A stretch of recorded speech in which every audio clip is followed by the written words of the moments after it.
Good morning. It's Tuesday, December 30th. You are watching Now Media's The Really Big Show. I'm Andrea Jensenberg. With me, Jim Check. How are you this morning? I'm doing well. A beautiful day in the Okanagan, although a little chilly to start off. I think -5, but we got a really big show though. We do have a really big show.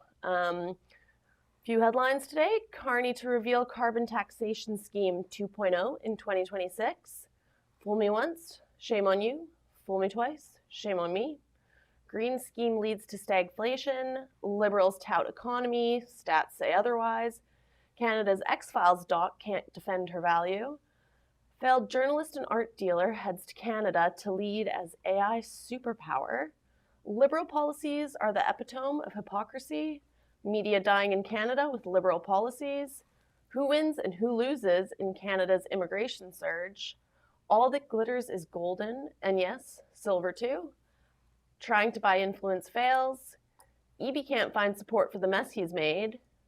Trump's foreign policy being executed by the military. Go woke and your whole state might become a playground for fraud, waste, and abuse. I think that applies to Canada too. Oh yeah, all that and more on today's really big show.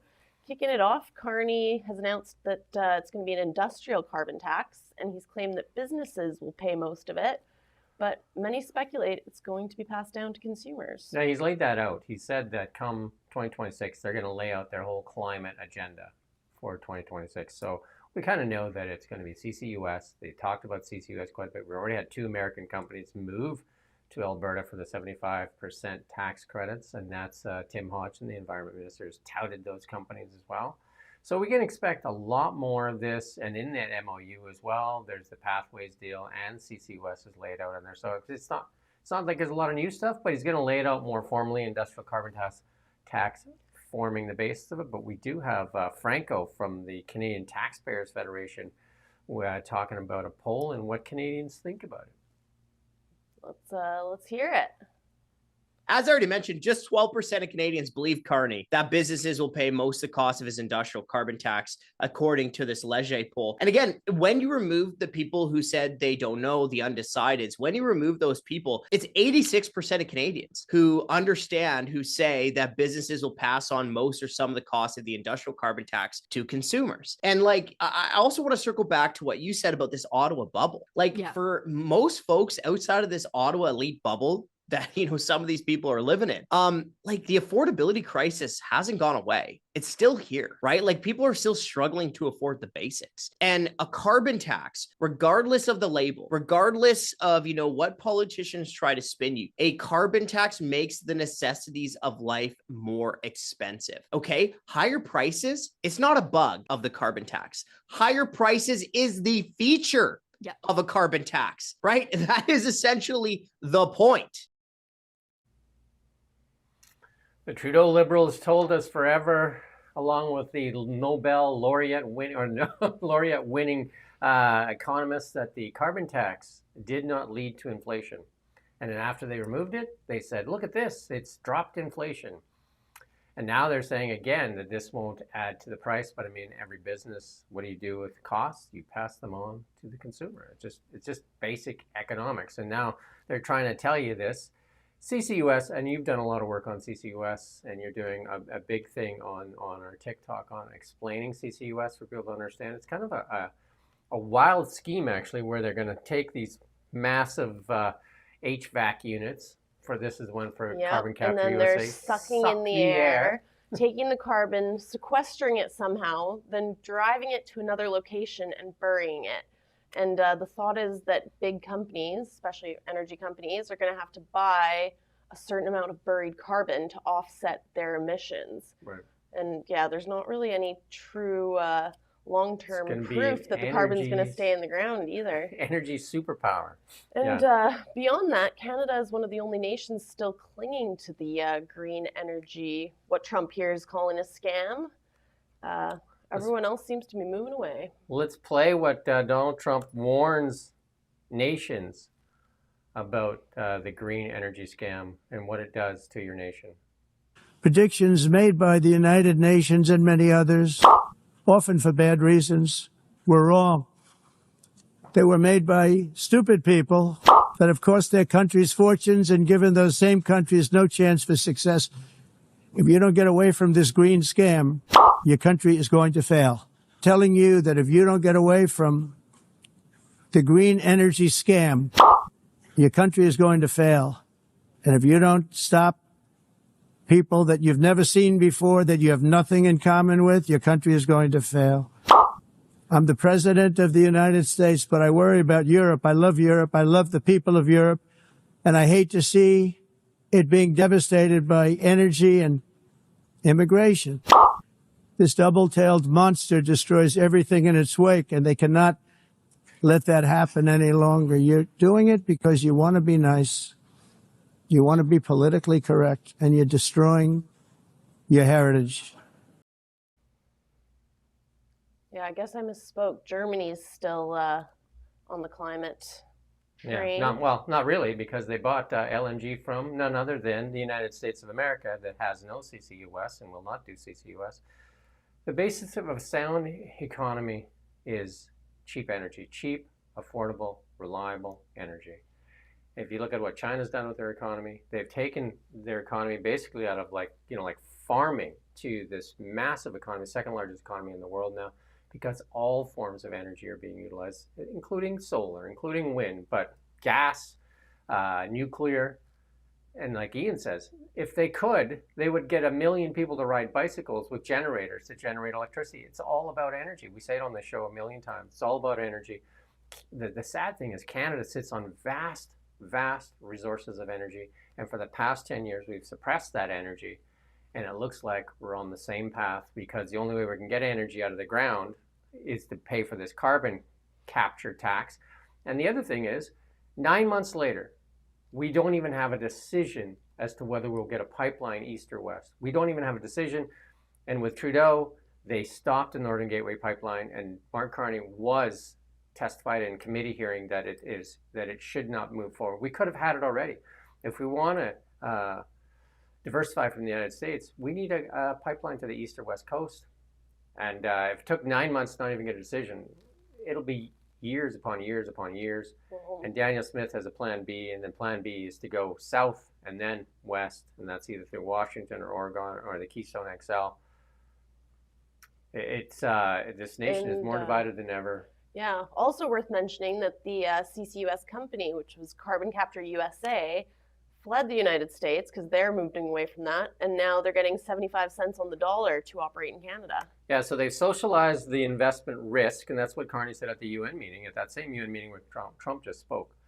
Mark Carney said, we're going to move it from weak hands, that's institutions, to strong hands, which is the taxpayer. So they're going to offload the risk onto you, the taxpayer, and then they're going to privatize all the gains. So then this Carbon Capture USA comes up here. They get 75 cents on the dollar back for every dollar they invest, which takes away their risk. And then they get the ability to tax our energy. I mean, it's a grand scheme for these companies. Like they've even said, if you go on their website, unless they've scrubbed it already, that said that their technology doesn't work anywhere in the world now other than Canada, because nobody's offering the credits. It's the only place it works, and it's still an unproven technology. Well, it's still and if you need technology. credits to make the business case, then is there really a business case? And it doesn't change the LNG. The LNG that ends up at the port, whether it ends up in Vancouver or Oregon, it's the same LNG whether it's American or Canadian. It just has an offset, supposedly, of stuff that's buried. And they've already had trouble with this CCUS in the United States and these buried carbon credits, and they've leaked out. And that's why First Nations, with this Pathways project, they said they want nothing to do with it. Yeah. And here we go. Push, push, push. Yeah, we've got a few things today that haven't aged well.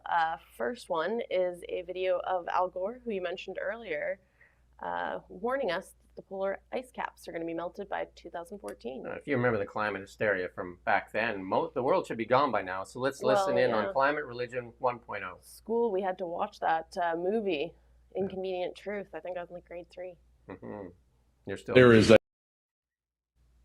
75% chance that the entire North Polar ice cap during some of the summer months could be completely ice-free within the next 5 to 7 years. You have sea ice, which is melting at a rate that the Arctic Ocean now increasingly is exposed. In 5 years, scientists predict we will have the first ice-free Arctic summer. Didn't come to pass. That was COP15. Are you sure? Have you been there? True. True. No. And then here's, well, you go ahead. I'm just used to doing that other side of it. Yeah, well, we're coming back to Canada. Is the Liberal Party misrepresenting the employment growth numbers? The claim is that 180,000 jobs have been created since Carney took power, but actually part-time work grew as full-time positions declined.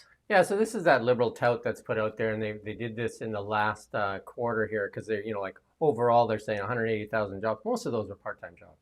The last 2 quarters in the October-November numbers, they were part-time jobs. Huge gains in part-time, at the same time losses in the full-time positions. So in October, 66,000 jobs added part-time.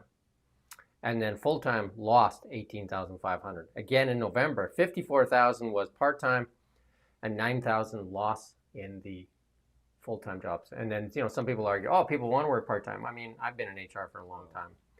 Yeah, Part-time jobs don't come with benefits. They come with a lot lower wages. And they typically retail and fast food, you know what I mean? They get service industries. Well, and as cost of living keeps rising in Canada, who can survive off part-time jobs? You might need several part-time jobs. And that's scheduling's a bit of a conflict for anyone who's worked 2 or 3 jobs. And then they were promoting that the unemployment rate dropped from, I think, 6.9 to 6.4. Again, still almost double what it is in the United States. And there's a couple of people on Bloomberg that were saying these numbers don't even add up when you add this thing. Like the percentage don't add up. But that doesn't take into account all the major jobs that were lost in December. Domtar announcing its closure in British Columbia. There's a couple plants in Ontario and Quebec that are announcing closures, all the stuff with tariffs. So these are good manufacturing jobs, high-paying jobs that people can buy houses and buy pickup trucks and raise families with. And when we're touting that we're replacing them with part-time jobs, that's not a healthy economy. And another thing that Carney claimed is that wages have grown faster than inflation every single month, which I don't know if that one's true. I don't think so. I was digging into it this morning, and it doesn't seem to be a fact. Yeah, but there's this, the Canadian economy hasn't grown in 7 months. I don't know if you have to put that chart up. I don't know if you have that one there. There you go. You can show that, that it is, like we're basically banging on the door of what's called stagflation, the worst type of inflation where you have a stagnant economy, rising inflation, so you have no growth. You have no growth. Right here, we're in negative growth the last 7 months. And you still have inflation. That's what's called stagflation. That is the devil that nobody wants to see. Like recession is one thing, but stagflation, I've written about this on my LinkedIn and predicting it for the last couple of years that it's coming. We've also interviewed Joseph Barbuto talking about the economic winter that's coming to Canada. We've talked many times on the show too about a tale of two nations. One nation heading for economic prosperity and the other one heading for an economic winter, and all at our own hands, like all based on our policies. Canada should be one of the richest nations in the world with what we have beneath our feet, yet we have an unwillingness to tap it. We have an unwillingness to even get it to the coastline. We have provinces, Team Canada, we're supposed to be working together. BC fighting with Alberta, Saskatchewan fighting with British Columbia, Quebec fighting, it's just, and we have 3 separatist movements going on in Canada at the same time. Yeah, Canada is divided, and just going to go back and say stagflation. The official definition is stagnant growth, high unemployment, and high inflation simultaneously. So not good. Any of those? And then there's this other one from the Financial Post. It's saying the same thing, that the job numbers raise fears because we're seeing the industry shutting down, like the sawmill industry or the forestry industry in British Columbia and in Ontario, not doing well. Wow. Not to mention all the restaurants that we see shutting. Auto sector, horrible. Again, they won't let go of the EV mandate, and this all has to do with the Quebec power base there, the EV mandate, and that has to do with the energy policies as well. Ian and I talk about it lots. Is that these mandates are to appease the MPs and their in Quebec, all at the expense of Canada. Yep. Stark contrast to the United States, whose economy appears to be booming. It is a tale of two nations. Yeah, we can just play this little clip here. I don't want to play too much, but it's just to show you what the difference is, like what the investment is. A lot of this investment capital that Trump is touting here, some of it's Canadian, including Brookfield. So Brookfield, along with Cameco, two of Canada's great companies, have signed a deal to build 8 nuclear reactors in the United States through Westinghouse. Westinghouse is like basically a 50-50 deal between Cameco, Saskatchewan-based company, and Brookfield Asset Management, which moved its headquarters under Carney to the United States. Listen to Trump, and he's $80 billion of this $18 trillion is just Cameco and Brookfield alone. We're doing numbers that nobody's ever seen. We have $18 trillion coming in. We had a 4.3% GDP. They thought it was going to be 2%. And that's despite the Democrat shutdown. Had the shutdown not occurred, we would have had an extra 1.25. Think of that. We are doing, and also despite the fact that we have a fool at the Federal Reserve. I mean, Biden reappointed him, and it's too bad. You would have thought he wouldn't have done that. But he's an absolute fool. Yeah, I mean, it's just to point out that I've watched so many of the companies. Like, a lot of people say these numbers are touted, but I've watched many of the companies that say they're investing in the United States, including many Canadian companies. We just had one of Canada's leading energy companies said they're going to build pipelines in the United States of America. Well, they're not building them here. What was it? Nutrien decided to do its potash that was terminal Saskatchewan, in the States. because he said you can't even talk to David Eby. The port's a mess. Like, it's just, until we can get some certainty in Canada, we're in trouble, and we're not getting it. Like, again, I don't know, like 9 months, Nothing. and not even an answer. Like, how long do you stick around in a relationship if you can't get an answer in 9 months? We covered this off, I think, going back 6 months now. This is from Blacklock's, outlining that this lady makes almost $400,000. That's before bonuses, because it's bonus time too. Don't forget it, in Ottawa right now, bonus time. 90 to 100% of these positions get bonuses, and they're very nice bonuses as well, plus all the expenses and that. She had 7 people working on a survey, that nobody wanted on UFOs. And she also did a report on the stigma of calling a UFO. It's ludicrous. What you're she wasn't investigating UFOs. It just what, yeah, or what? just like, how UFOs, like she's worried that when you call in, that you would be ridiculed if you called them a UFO as opposed to, something else. So she wanted to make sure that there was a good terminology for when people were calling in. This is Canada's Timu version of Mulder. and it's absolutely laughable that Canada is wasting this money on this Dr. Nima there, and $400,000 a year plus. I think her budget is $4 million a year that she deals with, plus the bonuses, plus the travel, all this stuff. Another point that the MP Vincent Ho really hit hard on was that there's no performance indicators, which we're seeing across government. Well, they asked for that. They said that they wanted to do that, and the federal government came back and said that doesn't align with our values. And then how do you well, you just give them all bonuses, but 90%, 90 to 100% of the bonuses aren't bonuses usually based on performance indicators? Isn't that kind of... No, not in the federal government. Let's not be crazy. Yeah, they did. They said it didn't align with their values, so they didn't want performance indicators. And again, Holyfield and Blacklock's uncovered that 90 to 100% of people get their bonuses. And some are as high as like the Canadian Infrastructure Bank. The average bonus there was $86,000. And then one lady complained she didn't get her bonus. And she wasn't going to work. She wasn't going to work, and she was making $177,000 a year. She complained, and they gave her bonus. Well, don't you wish? Eh? I do wish. Oh, those bonuses are bigger than a lot of people's salaries. More Canadian news. Evan Solomon, who is our Minister of Artificial Intelligence and Digital Innovation, has announced the Canadian Quantum Champions Program, an initiative that will fund 4 Canadian quantum companies. Do we have 4 Canadian quantum companies? This is an absolute joke. Evan Solomon fired CBC journalist for doing art deals with the Bank of England governor at the time, Mark Carney. Yep. And then when he got fired from CBC, later on he went to work for none other than Eurasia Group, where his wife works, Diane Fox Carney, along with Gerald Butts. So, and then all of a sudden, Carney runs for Prime Minister, and then who gets convinced to run as an MP? And then they gave him the position of artificial intelligence.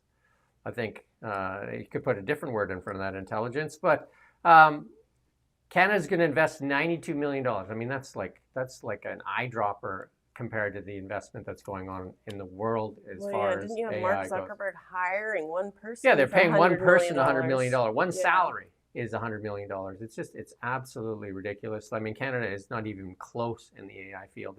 There's not one company in Canada that even, most of the AI is happening in the United States of America. And yeah, I don't think $92 million is enough to draw any It's just another brains back to Canada. It's another government basically doling out cash with no Dr. No meaner there. They're going to say later, what did you accomplish? Well, you know, we did write this report. Canada's solution to AI is to regulate it. They have nothing to regulate. We talked about it yesterday with Europe. SpaceX is landing rockets and catching rockets. The Europeans are worrying about how to fasten a bottle cap to the top of the bottle. Like I said, I liked that invention. It helped me. I am a bottle cap loser, but yeah.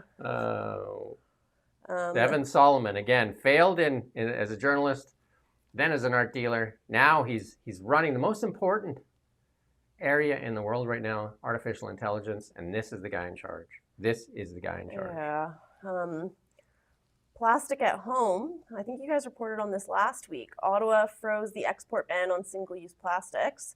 So you can manufacture and sell these products, but you can't use them.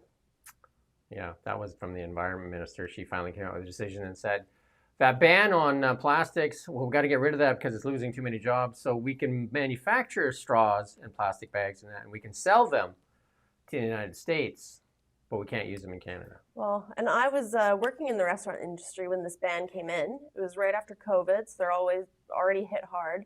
And restaurants were forced to buy much more expensive packaging that was environmentally friendly. Exactly.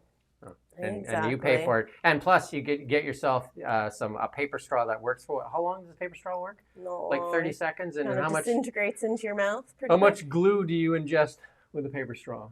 I just refuse. I said, if you have paper straws, don't bring me a straw. I don't want a straw. Like, I have nothing to do with a paper straw. Like, thanks for the glue. I don't need any glue in my drink. And but again, it's ludicrous. It's absolutely ludicrous. And they don't seem to mind. They still think virtue signaling that, oh, as long as we ban Canadians, it's going to save the world. As long as we ban Canadians from using plastic straws, we'll sell it to the Americans. You realize their population is 10 times ours, right? To say, yeah. We're just a drop in the bucket on most of these things. It's just like the CCUS thing. We're going to sell the world clean energy with carbon tax. It's not clean. It's the same energy. But we're going to use CCUS, where basically private companies are going to be able to skin the energy. And then the Americans are selling without it. And who did they do deals with? Everyone. The ones that we turned down. Japan, South Korea, China, and now Spain. I can almost bet that Spain's going to get that deal with the Americans because they asked Canada for some LNG. And I'm sure, been turned got away. a pipeline yet? Not even a decision on a pipeline. Not even. And Canada's mortgage debt has surpassed our GDP. So... yeah, it's Ian and I have highlighted this many times. This is one of the worst things that in Canada. This is one of the again, when the Liberals are touting some of those stats, they're cherry picking a stat and touting it. And the media in Canada, we're going to talk about it later. The media in Canada is crippled and corrupted, and they don't call them out on some of these things. And that's the biggest problem in Canada right now. Independent media needs a bigger voice because the mainstream or the national media outlets are crippled and corrupt. And we're going to show you as we go through these stories and we talk about them. I guarantee you, Noma Meaner's not going to make the front page of CBC. And they're paying $1.55 billion. If you want more of this to get out there, you need to help us spread the word. Like, subscribe, share, comment. And we leave the comments on. The comments aren't on CBC. And some of the information that we're sharing is stuff that CBC just won't share. Let's actually go take a look right now on what CBC is actually covering off today. We just do this almost every day. We cover off the CBC to show you what they're trying to show you, and what they're covering. What do we got on the CBC today? We got Simu Liu says Hollywood has deemed Asian roles too risky once again. That's a big one. I'm looking. I'm just trying to find some. Canada hit the U.S. where it hurts in 2025. Booze, travel, and orange juice. What? Canada hit the US where it hurts. I don't think, if you've seen their economy numbers, booze, travel, and OJ. Well, booze, you did kind of hurt them because the LCBO, Ontario's liquor board, is the biggest purchaser of alcohol in the world, but didn't hit them that hard. Overall, right? Overall, yeah. Didn't get a knockout. Is the story the biggest story that's in the United States, that's dominating news outlets in the United States right now? The fraud in Minnesota? Is that on here? Do you see it anywhere? I mean, how many days can they ignore that story? How many days can they go without even considering that story? How many days do you think the CBC can ignore that story? And then you have to ask the question is, why would they ignore that story? It's one of the biggest stories in the United States. It's almost on all the media outlets. It's dominating the internet right now. And where is it on CBC? It wasn't on there yesterday. It's not on there today. Why wouldn't they cover that story? That's a good question, isn't it? It is a good question. And will they ever cover it? Will they ever cover it? Is a good question. And Danielle Smith is hoping to make pipelines non-controversial. That would help our GDP. Well, I think she's... Let's listen in on the clip, though, and see what... Just simply not going to enforce the federal gun grab, and we're going to do everything we possibly can to obstruct it.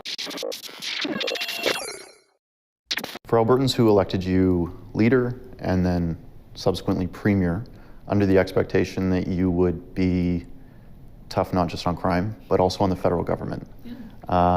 And now it sort of seems like you're, I won't say friends with Mark Carney, but you're working with him, and maybe it's good to work constructively, but a lot of Albertans want to see you being combative against the enemies of Alberta. Mm-hmm. And that's what's causing them to think they should separate in the first place. Mm-hmm. In 2026, what's your to-do list when it comes to Alberta's diplomatic priorities with the rest of Canada? Well, I would hope that we make pipelines non-controversial. I would hope that we can all agree that investing in pipelines and transmission lines and power plants and mining operations is something that we should do for all of our sakes, regardless of what our political stripe is. And that would be an improvement, in my view, if we just didn't fight about the basics. There's lots of things that we still are going to disagree on. We're just simply not going. I think she's being quite hopeful there, but 9 months, no decision. And you know who was asking that question there? That's that Keenan Bext. I believe he was with Rebel News when, during the leadership debate there for the prime ministership, him and a couple of other independent journalists got the front of line and got asked questions of Mark Carney in the first day, in the first leadership debate. And they got to ask questions. Like, I think 3 of them made it to the front of the line. They got to ask questions. The Liberals didn't like it, and neither did the CBC. All they did was figure out how to get in line first, because there was a microphone they put up there. They got up, stood in line. So what did they, let's back it up a bit. First of all, the Elections Canada and the Liberals tried to block them from even being in there and said that they don't have a right to because they're not real journalists.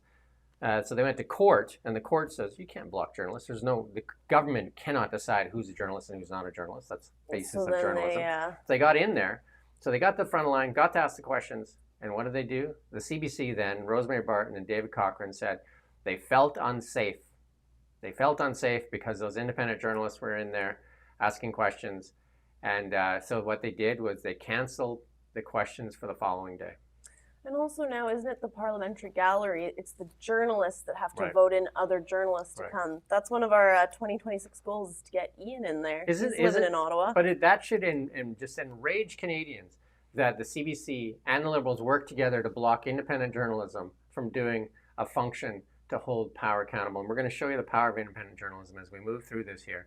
And we're also going to show you how media news is censored in Canada. This next slide looks pretty familiar. If you go to any of our pages on Meta, this is how they've looked since Bill C-18 came into force.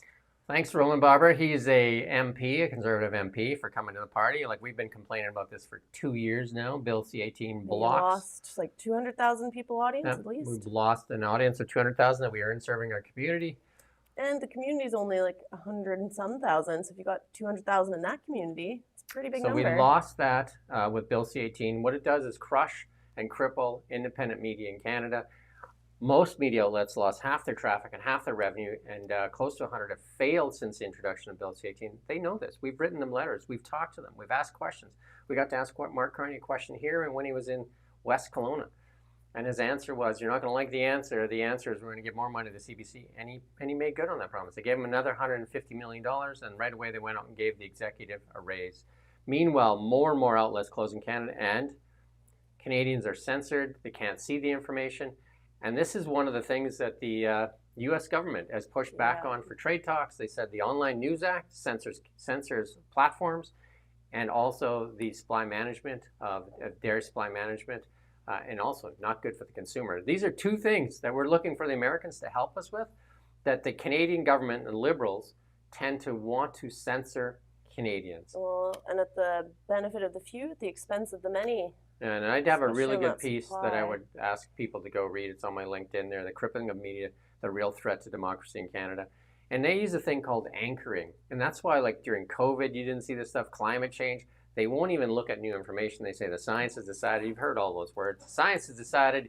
You're an anti-vaxxer. You're an anti-scientist. You don't believe in science.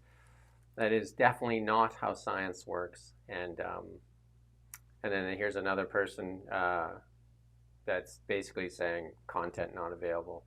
And it is just basically censorship in Canada. And then you had the Liberals spending, what was it, like $6 million? We don't $5 know the million. full number till next year. So they promised not to spend money on Facebook. They said that they will, like, because Meta's the evil giant. And then come election time, Mark Carney and the Liberals spent over $5 million on the platform because they said, get this, it's too important a platform to ignore because it can't get news on the platform. We can't get news on the platform because of what you did. Because of what you did. They run it under the guise, though, of helping us. We didn't ask for their help. We don't want their help. There's a couple of outlets that live off that. So in Canada right now, CBC, 100% of their salaries are paid for by the government, $1.55 billion. You tell me, are they serving the interests of Canadians? Their numbers are dropping, their viewership is dropping. The only thing going up for the CBC, cost per viewer. And then the rest of the mainstream outlets, almost half their salaries of the journalists are paid for by the government. You tell me how they can be fair and independent with that. We watched those interviews with Global and CBC. You tell me the interview between Pierre Poilievre and Mark Carney look the same. Yeah, it is blatant. You watch any CBC and it's just, if you're paying attention, it's pretty skewed. And then this shows you what it's like in the United States, this next one here, the legacy media. And it just shows you how many people, like the Republicans are the red, and then the Democrats are the blue, and the ones that say they are not biased. But yeah, well, a lot of podcasts are getting more views now than well, Joe Rogan has the shows. biggest audience in the United States. Like, he has a bigger audience than most of the media platforms. And in Canada too, it's there's this interview that RFK did, and this is how the media operates. They'll say, you're not a scientist, you're not this, you're not that. Well, experts say it's one of the media's favorite lines. And that's in my article too, but just listen and hear to RFK. You're a lawyer and an activist. You're not a doctor or a scientist. Listen, we live in a democracy. We don't have a priesthood here.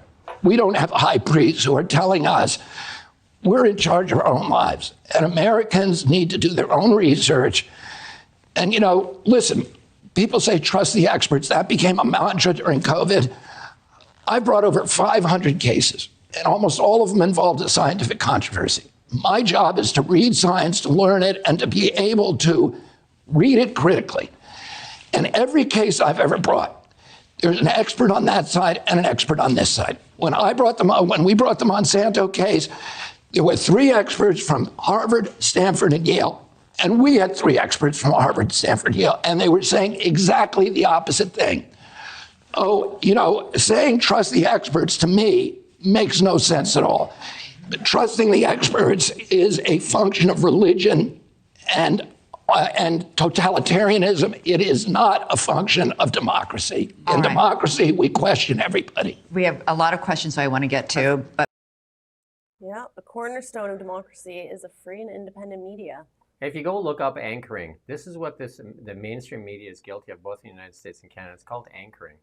and they just won't even look at information. They want experts. Look at the CTV headlines. How many times do they use that word expert in their headline? It's to convince you not to question anything, just a bunch of drivel. And it's a good thing that Elon Musk bought X, and X has become one of the most powerful platforms it is the number one news platform in like 155 countries it's now. 167 countries. There you go. Yeah. And don't forget, they said it was dead. Yes, that was one of the things that didn't age well. If we go to the next slide, Rolling Stone saying Twitter's at death's door, but it's rebounded. Yeah, you remember the big clip there with Elon Musk when he was getting that interview? I think it was Andrew from the New York Times there when he was sitting there, and basically said, like there's people that don't want you they want you to censor people. And what do you say to your advertisers when you're like, and Elon Musk said, you're going to blackmail me, you can go F yourself. And I think he repeated it a few times. And most of those advertisers back, and he shouted out right to Eisner there, who was sitting in the audience there, Disney. And he said, you don't want to advertise with me? Go, take your money somewhere else. And Twitter is doing extremely well.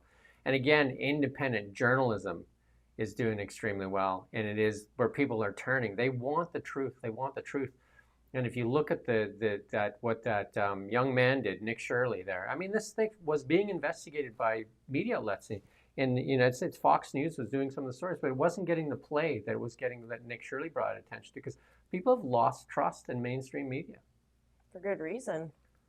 It does take an independent 23-year-old journalist to blow up this story, which they're calling the largest fraud scandal in U.S. history. Yeah, and then it's absolutely crazy.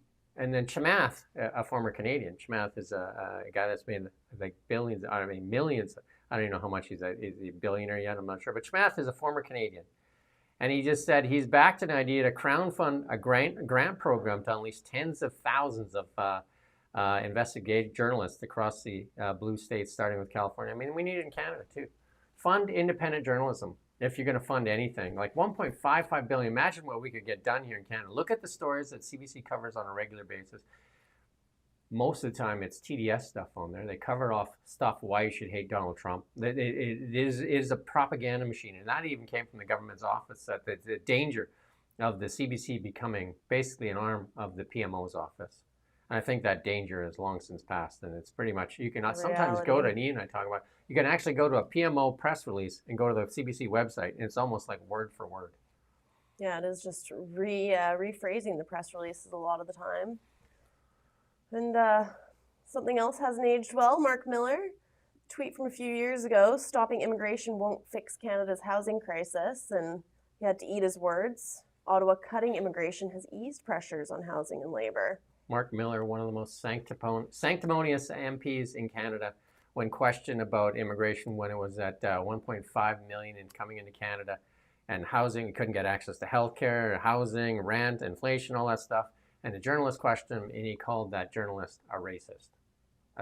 That's what they go to right away. You're a racist for questioning it. How many Canadians have paid the price for this rampant immigration? Who's the benefits? Corporations like Tim Hortons and other, there's a delivery service. We talked about that too. One of the MPs, I think it's Melanie Jolie's brother, that runs a delivery service that gets tons of temporary foreign workers. So all these places, and then the UN organization said it's basically modern day slavery. Yeah, and you guys, I think last week covered how Tim Hortons has been lobbying Ottawa for more temporary foreign workers. We've got a clip from one of their Calgary locations. Yeah, and this is not verified, so just gonna play it. It's raw. It's just alleging raw. Discrimination against hiring Canadians, basically. But we got the clip. Way back in 2003, prior to any temporary foreign workers working at Tim Hortons, I learned that the Alberta franchise Tim Hortons owners and Tim Hortons Corporation had a very strained relationship. The Tim Hortons franchise owners were losing a lot of profit each year in Alberta because of high wages. The economy was booming and they could not just pay minimum wage.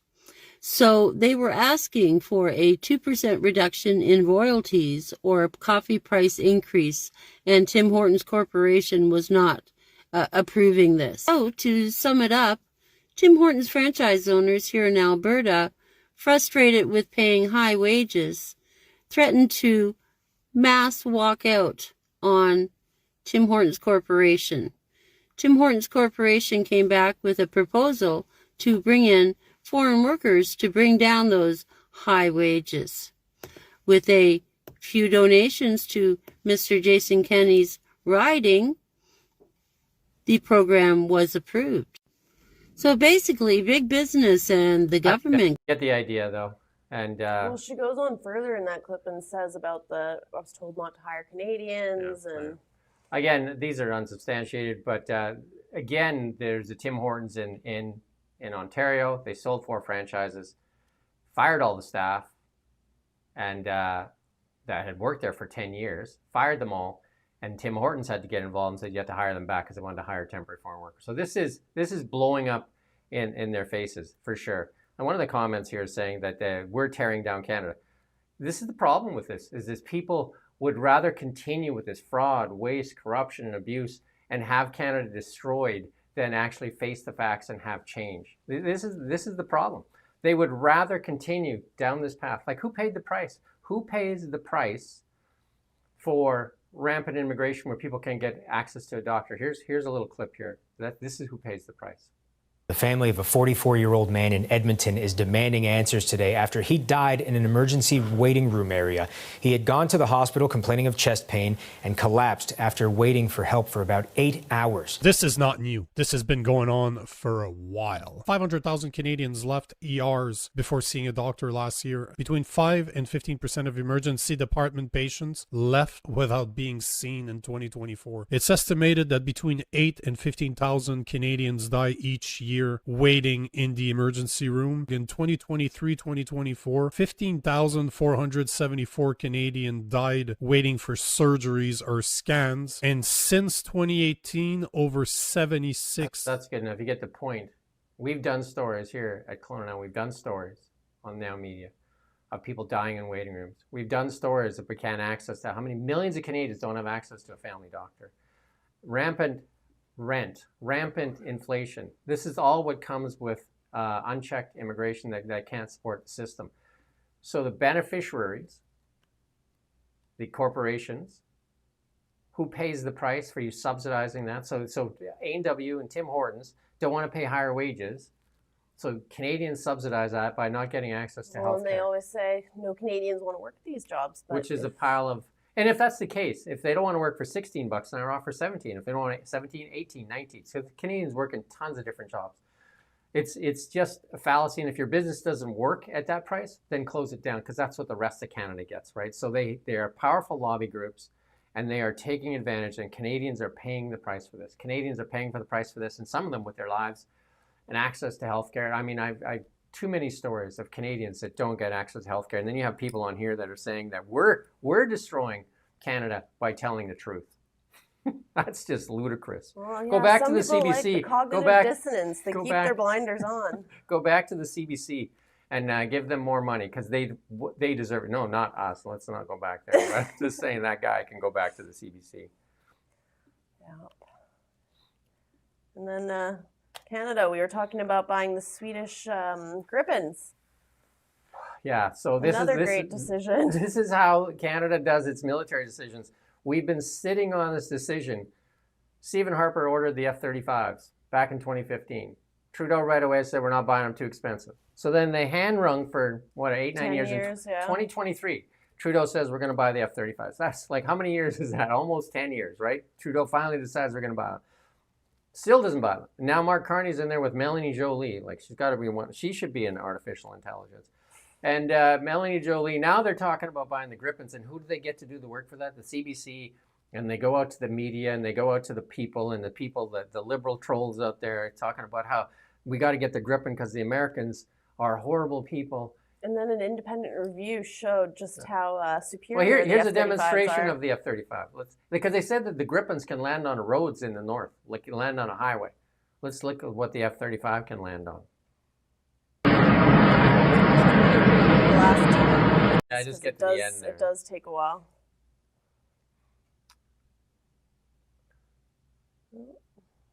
Anyway. There you go. So it is a vertical takeoff and landing jet, similar to the Harrier. I mean, they brag about the Gripen can land on a road in northern Alberta. This can land on the back of your pickup truck. No. It's just crazy. The F-35 is a stealth jet. The Gripen is not. But can we not make a decision? We've done so many stories. The Canadian military, underfunded, underpaid, under-equipped. And then the auditor went out there and looked at 14 accommodations for the military. 7 of them failed miserably. Yeah, no not safe working drinking water, toilets. no working toilets, and deteriorating walls. This is what they've done to the military here in Canada. We have our complement is supposed to be 75,000. We couldn't get it past 55. Can't get people to join. And they even tried to get immigrants to join. And they continue to hand wring. And now they're talking about going and buying some more diesel subs. And even the Aussies and the Brits know that they have to get a nuclear. They're part of the AUKUS. They're getting nuclear subs from the Americans. I mean, we have the largest coastline. Yeah. And again, to these people that want to buy the Gripen because they're a dislike of the America.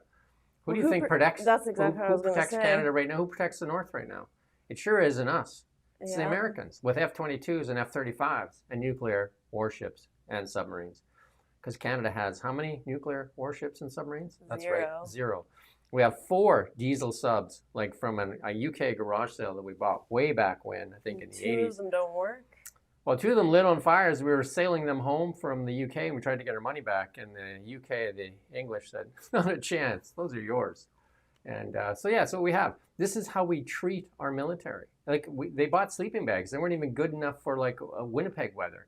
The Canadian Tire sold better sleeping bags. So these are the things when people say, stop highlighting this stuff. You're making Canada sound terrible. Because it is. Like, until we get honest with ourselves. And why are we hiring a guy like Evan Solomon to run AI, the most important thing we have going on? Like, it's absolutely lunacy. Lunacy, that's what it is. It's just not serious. It's not serious people. And yeah, you're asking people to go and risk their lives in the military. What is the salary? It's not livable. Well, the base salary is almost minimum wage. Yeah. So it was like just under 40,000. They raised it by 20%, which is basically what, a couple bucks an hour. Yeah. And then the bureaucrats, the average salary. So now they're going to get 44,000 or like 43,000 as a base salary. But the bureaucrats, the average salary in Ottawa is 136. So you pick, where do you want to work? And then you get bonuses there. Do you know what I mean? You would be unintelligent to on the join Coast Guard, military, they tried to get the Coast Guard to become part of the military because the Coast Guard is part of the American military. And they said, no, not a chance. Don't have no guns. They don't even board ships. They can't even give out tickets. And they don't want any part of it. And then they said they were going to get the 300,000 federal workers to become part of the military reserve. And they said, I think it was the next day they came back and said, no, that's not a good idea. Because they just rebelled. So this is, and then we had the general, our top general, crying and saying that the Canadian military is full of racism, then you should resign because you're in charge. So take responsibility. Resign. Anyway, there is some good stuff in Canada. Here you go. Gold. All that glitters is gold and silver. Gold and silver. Absolutely on a tear, both at record highs. Silver just recently just ripped. And $80 an ounce. I even had one of the reporters come to me yesterday and he showed me his 50-cent piece. Like, I've got a lot of these at home. I think it's worth like $1.50. And I said, I'll buy it for $5. Because I said it's worth 30. I said, you want 5? And he's like, no. I said, you were a minute ago, you were going to take $1.50. But gold, and guess how much Canada central bank has for reserves of gold? Zero. Sold them, yeah. And no intention of buying any back. That's according to Tiff Macklin. And what we do hold, our biggest reserve currency is United States. And weren't they the evil empire a minute ago? It doesn't make any sense. Say one thing, do another. And the U.S. You ever have to buy any friends in school? No? Well, you're one of the lucky ones. And Canada being on the world stage, again, kind of a joke. Trump and Zelensky hosted the big conference call for the peace talks, and despite giving the $2.5 billion to Ukraine this weekend, we were not included on that phone call. Yeah, so Mark Carney, we talked about this yesterday. Zelensky flew in to the coastline here, the eastern coastline. Mark Carney flew out to meet him, handed him another $2.5 billion. Another $2.5 billion, had a photo op there talking about how Canada is committed. And this is Chrystia Freeland, the former finance minister and transport minister there, gets this bag of cash. I think she had 4.3 to begin with. Now is there another 2.5? And she's going to be able to give this money out to in Ukraine there with no oversight, because they said it's in security. And one of the biggest contractors that'll be over there is none other than Brookfield. And you win a prize. Mm-hmm. But Trump made the phone call to, we listed them yesterday, the Macrons, the Starmers, and all the guys. Carney not even on the Zoom call. So Carney trying to buy friends, not working. Even little Zelensky there, he didn't even say, and thanks Canada for the bag of cash. Nothing. It's a bit embarrassing, honestly. It's humiliating. And on to our BC news. Live from the Now Media Newsroom.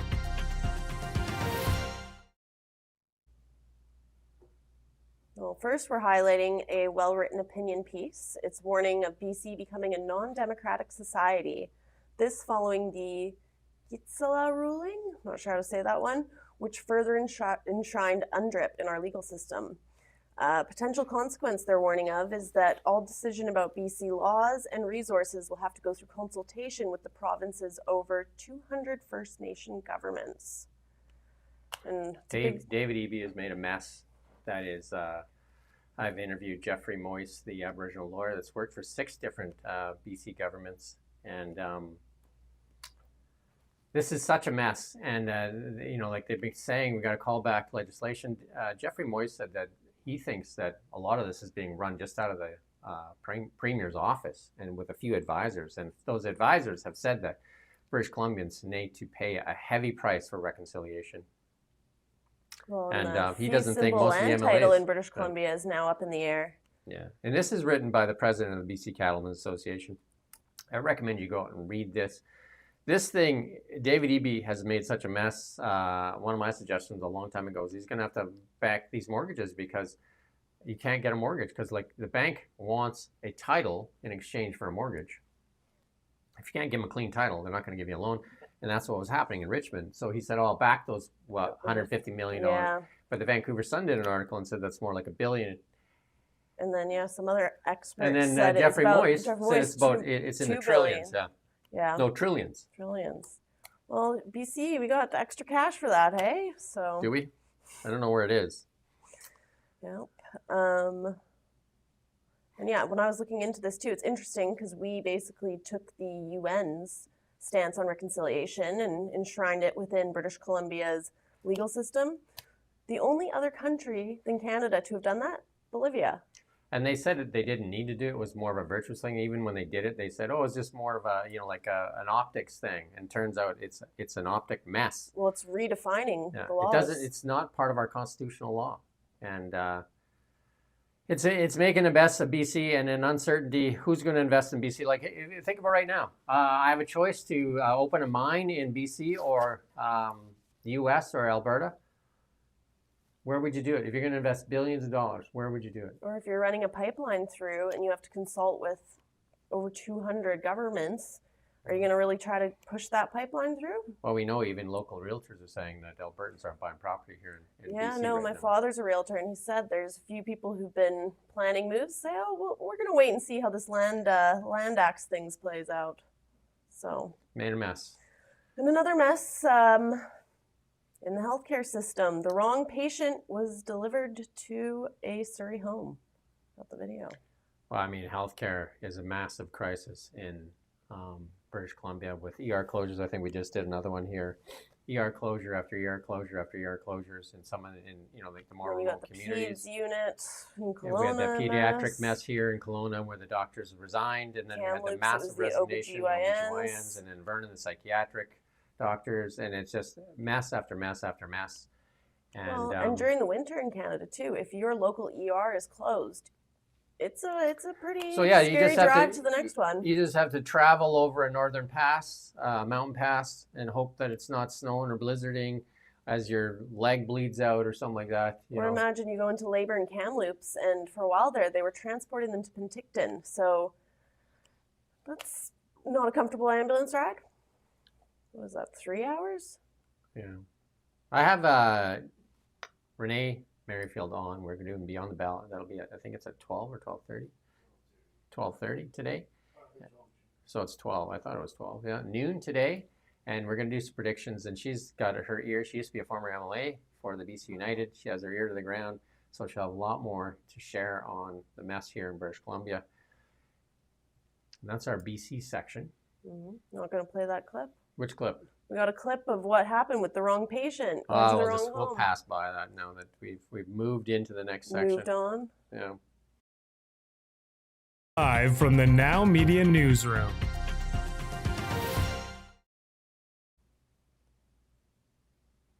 Well, Trump confirmed the first military action on Venezuelan soil. The conflict has been naval up to this point. We're going to play the clip here, first of all. About the explosion in Venezuela that you mentioned in the radio interview. Did the military do that? Can you share any more details about Well, it doesn't matter, but there was a major explosion in the dock area where they load the boats up with drugs. They load the boats up with drugs, so we hit all the boats, and now we hit the area. It's the implementation area. That's where they implement, and that is no longer around. Is that the only strike that the U.S. has done? I don't want to comment on that. So that is an escalation from most of them have been attacks it's all been at naval sea. At this point, at sea, and then this one now is an incursion. You could say it's at a dock, but that is an incursion into Venezuelan soil. I mean, there's a massive campaign. There's a naval blockade there. They've been seized. I think they've seized 3 tankers now. This is a massive press to get Maduro to resign, and that is what is going on. Naval blockades are the most powerful thing throughout history. Naval blockades. You have to have a strong navy to do it, and the Americans typically have a strong navy. Canada couldn't do a naval blockade, but Canada probably couldn't block the St. Lawrence. they might be able to do that. But anyway, the Netanyahu was standing there next to him. Yeah. And he's got an award to hand out too. Trump's always looking for awards, so. It's true. If you want to suck up to him, give him an award. You want to play that clip? Everybody convention there. To or create a new one, and that is to award the Israel Prize, which in almost our 80 years we've never awarded it to a non-Israeli, and we're going to award it this year to President Trump. This was announced formally over lunch by our Minister of Education, who's responsible. Did you get the idea? So I think, what was it? Another meaningless I think award, like FIFA. FIFA? FIFA gave an award, so everybody's lining up with the awards. I gave you an award the other day. I gave you that massive trophy.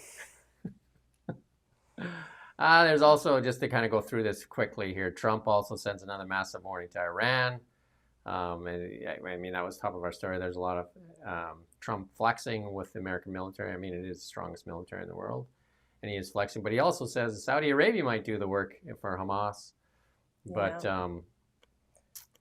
and then there was this one is interesting with Zelensky there, because somebody said in one of the reporters' questions, there's actually 100 Americans fighting for Ukraine. Let's play this clip here. I mean, the message is so obvious. It's what a shame. They died in a foreign country, and some are celebrated people. They're very celebrated, but so sad that a thing like that would happen. Yes, ma'am. I also interviewed quite a few people. I do it like once a month, wherever I do a show with Ukraine, and we have Dennis Sorchuk, and with Friends of Ukraine, and there was a Canadian there, served in the Canadian military, and he was fighting in Ukraine. I didn't realize there was Canadians there as well, but he also he said there were 7 in his unit, Canadians, former Canadian military, fighting there. And he brought the remains of one of his fallen home just recently, and also interviewed a young lady there that was living in Kiev, a law student. And then We're going to do some more interviews. That one was kind of messy because they have 3 people at once from Kiev that were actually on the line. And it was too many people, so I said to Dennis, like, one at a time, because otherwise it just becomes a bit of a... It was interesting. Especially with our tech, there's already some lags and things in the audio, so got to upgrade that in the new year. We're going to skip this next one here because we had enough Trump, but we had this little clip on J.D. Vance, though. Sorry, I just wanted to get past that other one there. I really believe that we have a great deal in common with Europe. And I'm not, yes, the Europeans annoy me sometimes, and yes, I disagree with them on certain issues, but we have to remember that is the cradle of Western civilization. The entire idea of Christian civilization that led to the founding of the United States of America, that was formed in Europe. The cultural bonds, the religious bonds, these things are going to last beyond political disagreements, but I think that Europe, and frankly, I would have said this about America a year ago, but Europe is at risk, I think, of engaging in civilizational suicide. They are unable to, or unwilling, too many countries to control their borders. You see them starting to push back against that, and good, that's a good thing. You see them starting to limit the free speech of their own citizens, even as those citizens are protesting against things like the border invasion that got Donald Trump and a number of European leaders elected. So look, I want Europe to thrive. I want them to be an important ally. Part of that is going to be Europe respecting its own people, respecting its own sovereignty, and America can't do that job for them. If you have a country like Germany, where you have another few million immigrants come in from countries that are totally culturally incompatible with Germany, then it doesn't matter what I think about Europe. Germany will have killed itself, and I hope they don't do that because I love Germany and I want Germany to thrive. I mean, you could sub in Germany, Canada, you could, the UK. We're seeing this all over the place. It seems to be playing out, and a lot of people are asking why, what's going on. I mean, we've had massive immigration here in Canada as well. Again, millions of Canadians can't access a doctor, a family doctor. And in Canada, really, just the numbers, no matter where we would have immigrated people from, it's unsustainable. Well, we just don't have the systems to take on that many people. And again, it's the benefit of the few, like the people looking for cheap labor, the benefit of the few. It's not that we're bringing in high-skilled people. We're bringing in temporary foreign workers for Tim Hortons and A&W. I mean, you want to send them a message? Stop buying your coffee there. Yeah. And in an alternate universe, President Kamala Harris and Vice President Tim Walz. We got a clip here too. I'm not sure. I haven't watched this one. Well, this is the message. Go woke, go broke. But according to Kamala, you have to stay woke. Like, everybody needs to be woke. And you can talk about if you're the wokest or woker, but just stay more woke than less woke. Yeah. It's kind of nonsense. Again, she could have been the president of the free world, like the leader of the free world. Her and Tim Walz. Well, she was for a bit. Well, she was in the second spot there. They didn't let her even speak much back then, but she could have been the leader of the free world, really. And the world dodged a bullet by like what? Yeah. Yep. But here's her running mate. Yeah, but this is on he's defending what Nick Shirley's dug up there. Not law-abiding citizens. If that were the case, there's a lot of white men should be holding a lot of white men accountable for the crimes that they have committed. I think for the community to maybe educate their population, because I think what you're seeing here is there's secondary victims in this, that there's providers inside the community that are then victimizing the community themselves by signing them up, because when we're going to some of these people, they're like, I had no idea I was in this program. So I think it's asking us then, for every crime, which of course the majority being committed by white men, asking us to do more about that. I think it's crime in general. And I think the biggest thing on this is just making sure that we're educating the population. And again, this is 80 people or so that have been convicted in this, maybe some more in that, out of a broader ring. Medicaid fraud will stretch across all racial demographics, all ethnic groups. So I think it's really important for us to note each community's got this in their own midst. I can't even listen anymore. He does go on in a different clip there to talk about white supremacy as well. So here's this massive fraud that exposed, and Tim Walz right away goes and plays the race card. Him and Mark Miller, that's the card they want to play right away, instead of saying fraud's fraud. But no, not Tim Walz, right? And then More of a distraction than anything. Yeah, and I mean but it's worked in the past. It's worked really well, hasn't it? You know, as soon as you said anything, it's like you said anything about the immigration policies, Mark Miller would call you a racist, or people complained. Even some of the politicians, when Poilievre or Rustad complained, they labeled them right away as that, like a Donald Trump or a racist and all that stuff. And the mainstream media here in Canada just sowing discord. And they just went at you and made you like regret to say anything. And here's Fox News asking Nick Shirley why nobody's done this before. This is what happens when they target communities for their own benefit. This is what happens when they scapegoat. And this is what happens when they no longer hide the idea of white supremacy. So it sounds to me, Nick, that Governor Tim Walz is saying that you and others that are out there trying to expose this, you're doing it because you're white supremacists. What is your response to him? Yeah, Tim wants votes. There are entire apartment complexes where white people have been pushed out of these apartment complexes because Somalians have taken over inside of these towns like Minneapolis, where they can go get votes from these people. And if you have 100,000 people that will vote for you because you're going to enable. I mean, just play that race card right away. So you shut up. That's basically it.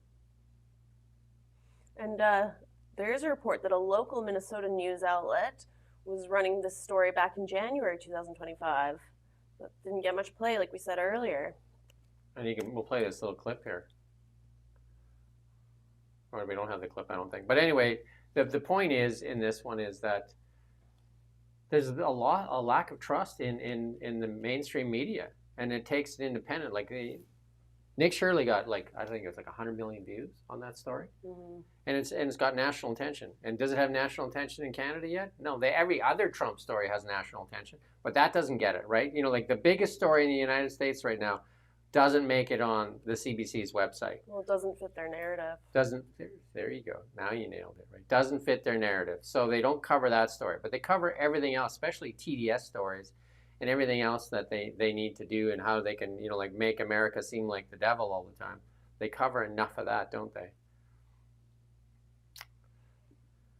There you go. Continuing on, we got. I don't know. I think we beat this really I badly. I think we beat this dude too. I didn't get to this point of the news, so I'm kind of going in blind here. Should we skip ahead to? I've seen this guy on TikTok. He's French Canadian, Wall Street Apes. Insider information exposes the law firm McKinsey & Company, who advised Quebec, Canada, on COVID lockdown policies. Cost Canada $35,000 a day for 2 years. And again, this is just this we haven't verified, and it's just a clip. But we also know McKinsey & Co. through the stories we have done on McKinsey & Co. that they have access to hundreds of millions of dollars from the Canadian Liberal government, and this kind of plays into that. It's an American company, isn't it? McKinsey & Co. Yes, yeah. Absolutely, American company, absolutely. Yeah, we got the clip. I saw this one. A lot of ex-McKinsey guys are running the Canadian Infrastructure Bank as well. I have insider information. The entire pandemic response was managed by McKinsey. They had a crisis team that worked full-time every day for the Quebec government. So from the curfew to the pass to the layoffs if you're not vaccinated to shutting down the economy were all recommendations by the crisis team of McKinsey. Guess how much we were being charged per day for these 6 guys? That crisis team of McKinsey costed $35,000 per day, and they worked for 2 years on it.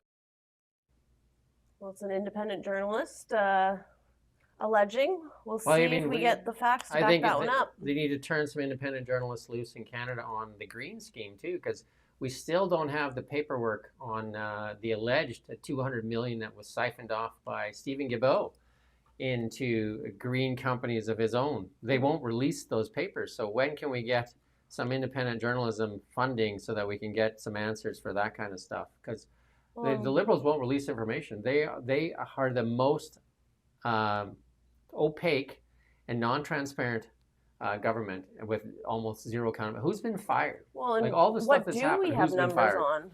Here's your favorite show. I do love this show. Because if you hate America, according to the CBC, you hate America, you stop going to Florida. Remember they touted all that stuff? Mm-hmm. Got the clip. Dude, half the Canadians on Facebook are like, we're never coming back to Florida. You Americans elected Trump again. Yeah, because nothing screams moral high ground like threatening to boycott sunshine. I know, right? Kenny says if they hate it so much, they can just vacation in Saskatchewan. Yeah, enjoy shoveling a driveway made of moose. I do love South Park. I do think it's probably the longest running best comedy cartoon. So You just showed me South Park, so yes, I've never really watched South Park. you're going to be converted pretty quick. That was pretty funny, that clip, though. Yeah, and I've lived in all those areas, northern Manitoba as well, northern Alberta, High Level, Thompson, Manitoba. I've lived in Edmonton and Toronto, and I will say it's nice being in only -5 today. And that's our show for today. Like, again, not a lot going on in politics because they're all on vacay. 6 weeks they get vacay.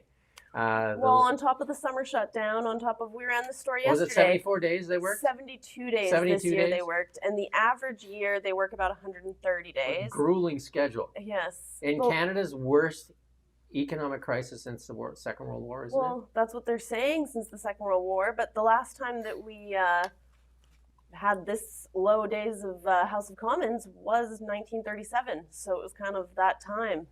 Well, maybe in time, that was a crisis then too. Maybe we don't want to sit in. Maybe in crisis times we don't need the government to do anything. Apparently the government does a lot of things except a lot of nothing. And that's what National Post has put out there. A lot of nothing in the first 9 months of this government. Again, the big question that should be on your mind, how come we don't even have an answer on the pipeline? We don't even have an answer on a pipeline. Well, when you dig further into the MOU, the carbon capture, utilization, and storage timeline of that is actually, I think it's April they're supposed to have that finalized, and the pipeline's in the summer. So they're they need to get prioritizing the the CCUS in CCUS place. And they talked about a housing plan. They touted that they're going to build homes faster than ever, like wartime building of homes. They're going to get that to $500,000 a year, which would be an additional about $250,000. 250,000 homes every year. Turns out the PBO, who's now been pressured to take back some of his stuff, says that they're going to build 26,000 homes in 5 years. So they'll be shy. I think it was 2%. They did only 2% of the target they're going to hit, but they'll probably get their bonuses. They'll be shy a lot. You know what I mean? Like 26,000.